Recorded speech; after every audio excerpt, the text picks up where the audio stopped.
کے لیول کے لوگ ہیں, ہر قسم کے دوست ہیں میرے, لیکن خدا کی قسم میں آج قسم کھا کے کھاتا ہوں کہ میرے سب سے زبردست دوست وہ مولانا لوگ ہیں جو میری آخرت کی فکر کرتے ہیں.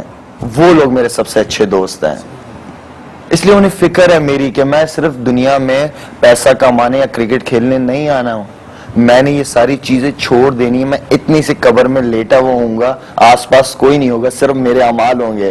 نہ میرے بیگم ہوگی, نہ میرے بچے ہوں گے, نہ باپ ہوگا, نہ ماں ہوگا, کوئی بھی نہیں ہوگا میرے ساتھ, صرف میں اکیلا لیٹا ہوا ہوں گا. تو ان کے ساتھ جب میرا ٹائم گزرا 3 دن کے لیے, میں ان کے ساتھ حیدرآباد گیا. یقین میں جب میں 3 دن گزار کے آیا ہوں, جو مجھے پتا چلا کہ شاہد افریدی صاحب جو نماز پڑھتے تھے اس نماز میں تو 8 سے 9 غلطی ہیں. مجھے اتنی شرم کہ یار میری نماز میں غلطیاں, اس کے باوجود مجھے اللہ دیتا تھا. تو جب میں نے نماز سیکھی ان سے, مجھے سمجھ آئی نماز, تو میری نماز بھی ٹھیک ہوئی, میری نماز میں عاجزی بھی آئی. میں نماز اب آرام سے ٹھہر کے پڑھتا ہوں, مطلب کے ساتھ پڑھتا ہوں کہ میں نماز میں پڑھ کے آ رہا ہوں. ہم نے تو ایک چیز بچپن سے سیکھی ہے نا, رٹا لگایا, الحمدللہ پڑھ لیا, ثنا پڑھ لیا, درود شریف پڑھ لی, کو پتہ نہیں کہ اللہ سے بات کیا کر رہے ہیں ہم. نماز کا مطلب تو یہ ہے کہ اللہ آپ کے سامنے آ جاتے ہیں, ٹھیک ہے, جہاں آپ سجدہ لگاتے تو اللہ کے آپ قدموں میں سجدہ لگا رہے ہوئے ہوتے ہو, ٹھیک ہے نا. تو آپ جب نماز پڑھ رہے ہوتے تو آپ کو پتہ تو ہونا چاہیے کہ آپ پڑھ کے آ رہے ہو اللہ کے سامنے. یہ چیزیں آپ کو سیکھنے کو ملتی ہیں. ہم تو خوش ہیں بھائی, ہم 5 وقت نماز پڑھتے ہیں, ہمیں پتہ نہیں ہم نماز میں پڑھ کے آ رہے ہیں. تو یہ چیزیں آپ کو سیکھنے کو ملتی ہیں وہاں پہ. اور بڑی چیزیں, دین ہمارا صرف نماز پہ ختم نہیں ہوتا, اور بڑی چیز ہے. تو اس 3 دن نے میرے خیال میں میری زندگی بدل دی ہے. نہ میری کوئی خواہشات ہے اب, ٹھیک ہے نا, اللہ نے میری خواہشات ہی مار دی. میرے دل میں کوئی خواہش بھی آتی ہے نہ, جب خدا کی قسم میری خواہش اللہ ویسی پوری کر دیتا ہے. اور میری زندگی اتنی سکون سے اب گزر رہی ہے, اتنی مزیدار زندگی میری گزر رہی ہے کہ آپ سوچ ہی نہیں سکتے. اس کا مطلب ہے کہ دین نے تو آپ کی زندگی پہلے سے بہتر کر دی, پہلے سے بہتر کر دی. سب کچھ پہلے بھی تھا لیکن اس نے اس کو اور بہتر کر دیا. تو یہ جو اب ہمارے ینگسٹرز کنفیوز رہتے ہیں کہ دین کی طرف جائیں گے تو دنیا چلی جائے گی, سب کچھ چھوڑنا پڑ جائے گا, ہم پیچھے رہ جائیں گے, بیکورڈ کہلائیں گے, یہ وہ, اور پھر اس پہ پھر ویسٹ کا جو بھی کچھ آ رہا ہوتا ہے پریشر. جبکہ قرآن مجید میں ہم سب دعا کر رہے ہیں, بچپن سے ہم نے والدین کو دیکھا, ہم سب جانتے ہیں کہ ہم دعا کرتے ہیں اللہ سے, ربنا آتنا فی الدنیا حسنۃ وفی الآخرۃ حسنۃ. ہمیں دنیا بھی حسنہ بیسٹ چاہیے اور آخرت بھی بیسٹ چاہیے, وقنا عذاب النار. جبکہ ہم اللہ سے دونوں چیزیں بیسٹ مانگ رہے ہیں اور اس کے دین کے ذریعے ہی مانگ رہے ہیں, اس آیات کے ذریعے ہی مانگ رہے ہیں. تو اس کا مطلب ہے دین میں دونوں چیزیں ہیں. وہ آپ کو دنیا بھی بیسٹ کرنا بتا رہا ہے اور اس کا جو آخرت ہے وہ بھی بیسٹ کرنا بتا رہا ہے.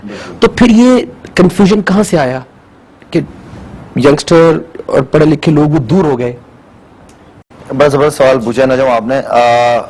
میں کوئی اگر آپ کے سامنے بیٹھا ہوں, میں یہ باتیں کر رہا ہوں, اس کا مطلب نہیں ہے کہ میں بہت ہی نیک آدمی ہوں یا بہت ہی, میرا اس ٹائم لگانے سے تھوڑی سی میرا سوچ چینج ہو گئی, تھوڑا دل چینج ہو گیا, ٹھیک ہے نا.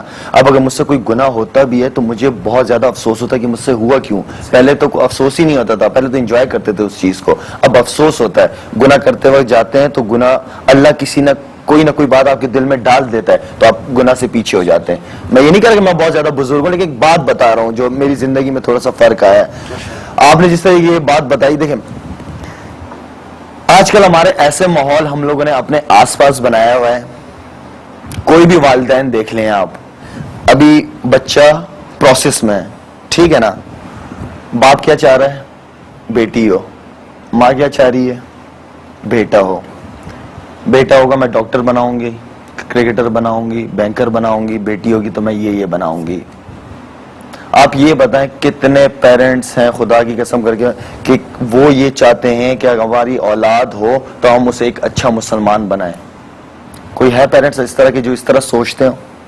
کوئی پیرنٹس ہے اس طرح جس طرح وہ کہتے ہوں کہ یار یا اللہ جو بھی اولاد دے ہمیں صحیح سلامت دے؟ ہوں گے, یہ نہیں کہہ رہا میں نہیں ہے, بہت ہی کم ہے. سبحان اللہ, بہت ہی کم ہے. کوئی نہیں سوچتا کہ یہ اولاد ہو. یار اللہ نے تو اس کو بنانا ہی بنانا ہے, ٹھیک ہے نا. اللہ سے نیت تو اچھی رکھو کہ اللہ ایسی اولاد دے کہ ہم اسے اچھا مسلمان بنا سکے. اور یہ سارا آپ کے گھر سے. ہم اسے بیسک چیزیں بتاتے نہیں, ہم چاہتے ہیں کہ بس بچہ بولنے لگ جائے تو ہم اس سے ہیلو ہائی کریں, انگلش میں بات کریں تاکہ وہ انگلش سیکھے.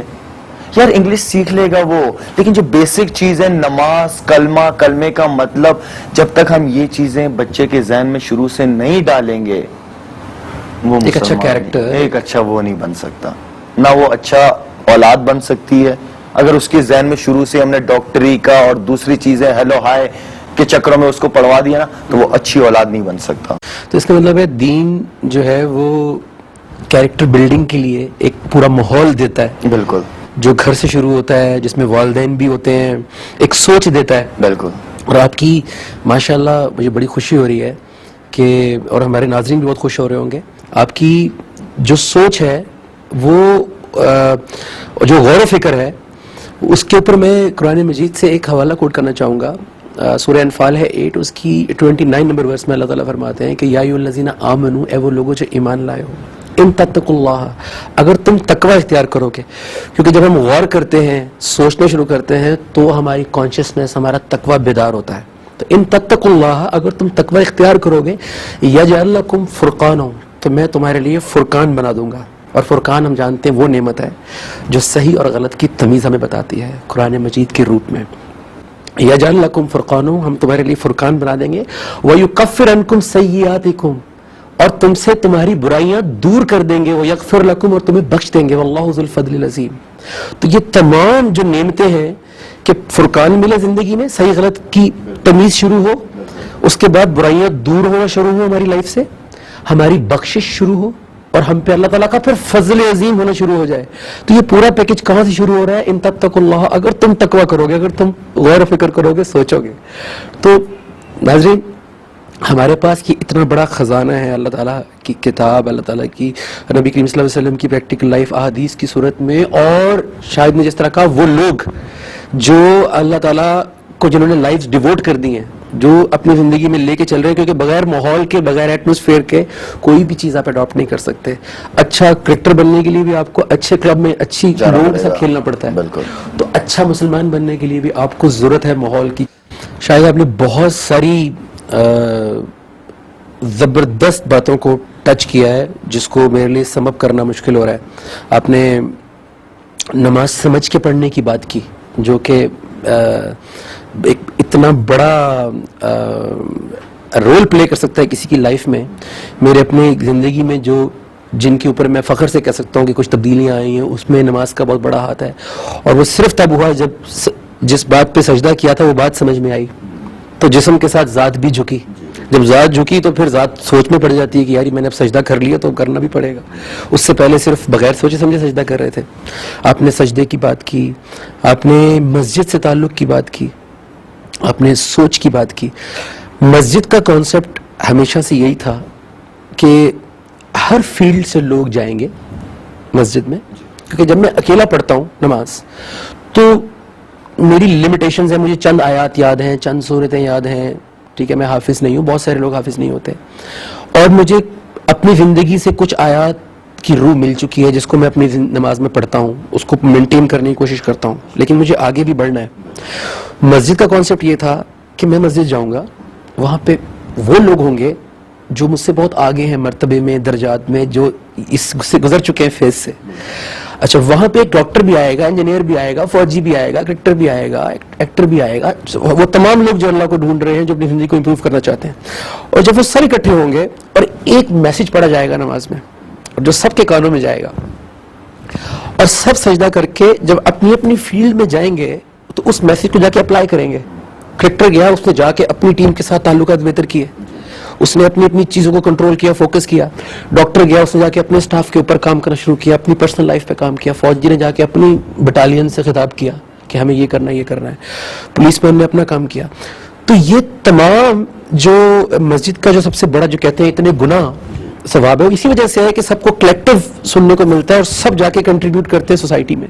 تو یہ کیا ہوا کہ ہم جب مسجد سے باہر نکلے تو میں واپس اپنی فیلڈ میں چلا گیا, وہ واپس اپنی فیلڈ میں چلا گیا, اور جو لوگ مسجد میں بیٹھے تھے میں ان کے اوپر ساری ذمہ داری چھوڑ کے آ گیا کہ یہ دین کو آگے لے کے چلیں گے, میرے بچوں کو بتائیں گے یا بتائیں گے.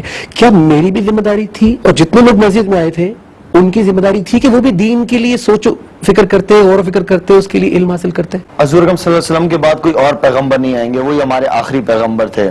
ہم لوگ حضور اکرم صلی اللہ علیہ وسلم کی امت ہی ہیں, ٹھیک ہے نا. مجھے آپ کی فکر ہونی چاہیے, آپ کو میری فکر ہونی چاہیے, مجھے اس بھائی کی فکر ہونی چاہیے, اس بھائی کو اس بھائی کی فکر ہونی چاہیے. ہمیں آپس میں ہی ایک دوسرے کی فکر ہونی چاہیے. ہم جب مسلمان جب قرآن میں